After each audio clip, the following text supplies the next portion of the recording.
dedicated to Eastern and Southern Kentucky. This is WYMT Mountain News at 11. Good evening, I'm Steve Hensley. Two Mountain High School football teams battled for a state title today in Lexington. The Pikeville Panthers won easily this afternoon, but tonight's contest between Corbin and Boyle County was much closer. The game ended just about 30 minutes ago, with Corbin coming up just short for the first time this season, 32-26. WYMT's Olivia Calfee begins our coverage with Corbin fans from Kroger Field. Excited fans filled the stands of Kroger Field all day long, and Corbin fans greeted their team off the bus with loads of energy. Are we ready for the Red Hounds to win the big championship tonight here at Kroger Field? Yeah, Corbin's gonna bring home the title. It's our turn, baby. It's been a long time coming. Tonight's the night. W Red! Fans cheering from start to finish despite the cold rain. The senior cheerleaders say seeing so many fans drive up Interstate 75 to cheer on the Red Hounds is no surprise. I think that's one of our biggest features being a Corbin Red Hound is we always have our community to back us up and be here for us. The Red Hound Walk is a big tradition that we do, so that just really shows how our community is always here for us. And the Red Hound spirit lit up Kroger Field tonight. It's a great day to be a Corbin Red Hound! In Lexington, Olivia Calfee, WYMT Mountain News. Well, they came up just short, unfortunately, but looks like they had a great turnout up there from Corbin fans. Meanwhile, on the other side of the coin, the Pikeville football team is already back home after their third state title in 4 years. They beat Raceland easy, 41-9 today. WYMT's Jordan Mullins was in downtown Pikeville as they returned as Class A state champs. Folks lined the streets of Pikeville Friday evening to celebrate another Panthers state football title, something that has become a bit of a tradition recently. To get three in a 4-year span is just really something else, and I'm so proud of them because they've earned it. They've come in, they've worked hard, and really earned what they got this year. School officials say seeing all of the support and celebrating this level of excellence is amazing. Nights like tonight where we get to see this high level of success from our athletes and the work that they've put in to see that and take that out to the field and have great success. It's just awesome. It makes you really proud. For seniors like Blake Birchfield, he knows that the loss of so many experienced players will be tough, but is hopeful for a Panther three-peat next season. I think they've got a good group coming up, and that we lose a lot of people that have played a lot in the past few years, lose some experience, but I know these coaches will have them prepared and ready for next year. Finishing the season on top and ready to fight for another next year. In Pikeville, Jordan Mullins, WYMT Mountain News.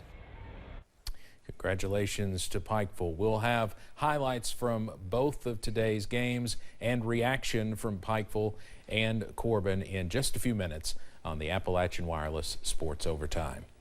New tonight, the search is on for a man wanted for murder in Laurel County. Deputies say a dispute led to a shooting this afternoon at a home off Old Crab Orchard Road just north of London. The suspect is 56-year-old Bailey Smith of East Bernstadt. Deputies say you should consider him armed and dangerous. The victim's name has not been released. If you know where Bailey Smith is, you should call police or 911. Officers from multiple agencies teamed up to take 2 pounds of meth off the streets. Last month, the Laurel County Sheriff's Office, London Police Department, Pulaski County Sheriff's Office, and the FBI conducted a joint operation into an organization trafficking drugs into Laurel and Pulaski counties. Officers arrested 33-year-old Derek Lee of Corbin, who's facing several charges. He's being held in the Laurel County Correctional Center on a $35,000 cash bond. The London police chief says many in the department are receiving grief counseling weeks after Officer Logan Medlock's death. Medlock died October 30th when police say Casey Bird was driving drunk and crashed into his cruiser. Medlock is one of several police officers who have died in the line of duty since the last memorial ceremony at the Department of Criminal Justice Training in Richmond. His name will be among those added next year. Just a great man and a Christian man. He wore his faith out there. He was he was unbelievable when it came to showing his faith. Chief Dotson urges people not to drink or drive this holiday season. One of the founding members of the Millard Fire and Rescue in Pike County died this week, leaving behind a community full of supporters. Willie Runyon died Wednesday at the age of 90, one of the state's oldest serving volunteer firefighters. After a life of service, his loved ones say the best way to honor his life is by supporting the folks he loved most, firefighters.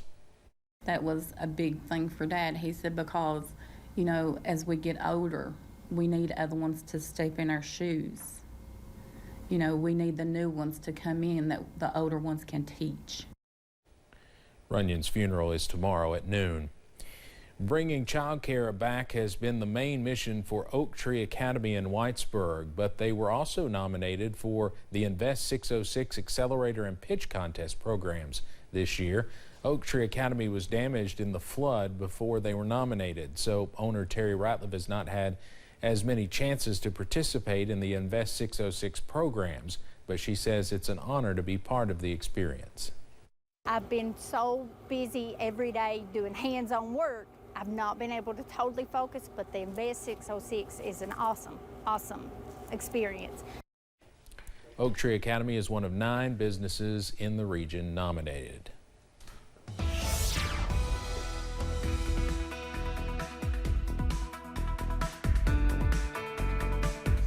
Well, a few showers scattered throughout the region this evening. You notice that where we're seeing a little bit more moisture is where the showers have been falling more. London 55, a dew point of 46. Here in Hazard it's 55 with a dew point of 37. Pikeville at 35, but a dew point of just 55. So still, or 35, excuse me, a little drier out there. But some showers continue to work through parts of the Big Sandy, focusing right now on parts of Martin County, further to the west, across portions of Magoffin into Knott counties, Breathitt into Perry counties, and scattered about with some pockets of heavier rain as you head over into parts of Bell County at this hour. Again, there's those heavier pockets into Bell and southern parts of Knox counties and even into parts of Wayne County, Kentucky as well.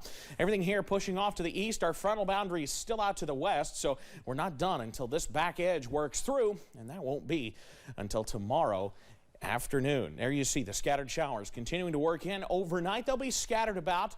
Pockets of heavy rain not out of the question, but for the most part, we will continue to stay mostly with just those light showers.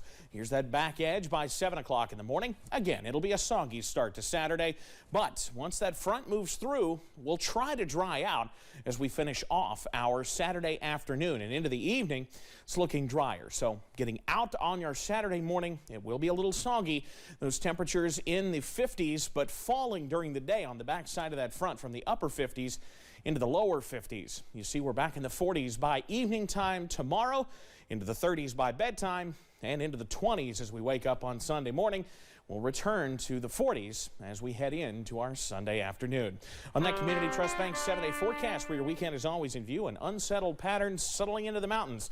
Temperatures remain in the 50s to near 60 Monday and Tuesday as another wave of rain starts to move in after a relatively dry Sunday. We'll continue to see temperatures right around or just above normal with plenty of rainfall in the forecast as we head through much of the first work week of December. Steve? All right, Evan, thank you.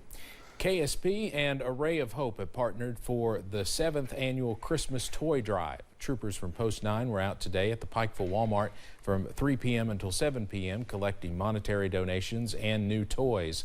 Trooper Michael Coleman says the drive will continue tomorrow from 1 to 5 p.m., but also encourages folks to drop off donations at Post 9 in Pikeville at any time. If you can't make it out to Walmart today or tomorrow, you can always stop by Post 9 and donate a gift that we'll be able to get wrapped and give out to the kids. So it's never too late. You know, we'll give out gifts, even if it's the day before Christmas. You know, we work holidays, so if we got gifts in our car, we're going to be giving them out. Now, Trooper Coleman says any donated toys must be brand new. Pikeville's first responders are ready to deck the halls of the Appalachian Wireless Arena. This year's Christmas with a first responder is just a couple of weeks away as the city's first responders treat more than 60 kids in the county to a Christmas to remember. This year's event plans to be bigger and better with around $300 in gifts for each child, a dinner, and an arena full of fun and inflatables. all to show the kids their first responders are there for them. We want the kids to know that we are just normal people, that they can approach us at any time. So of course, you know, we are in the community, and if they need anything, whether it be police or fire, that we are there for them. Really shoot for them to help children and help the families too. And that way people can have a good time and enjoy us, and we have a good time with them. The departments hope to keep growing the program, saying this is the largest number of students they've been able to treat since the tradition began. The event is set for December 17th at 9 a.m. Well, thank you so much for joining us tonight. John Lowe will have state football championship highlights, basketball highlights, and much more next on the Appalachian Wireless Sports Overtime. Have a great weekend, everyone. IMT Weather, sponsored by Community Trust Bank, building communities built on trust.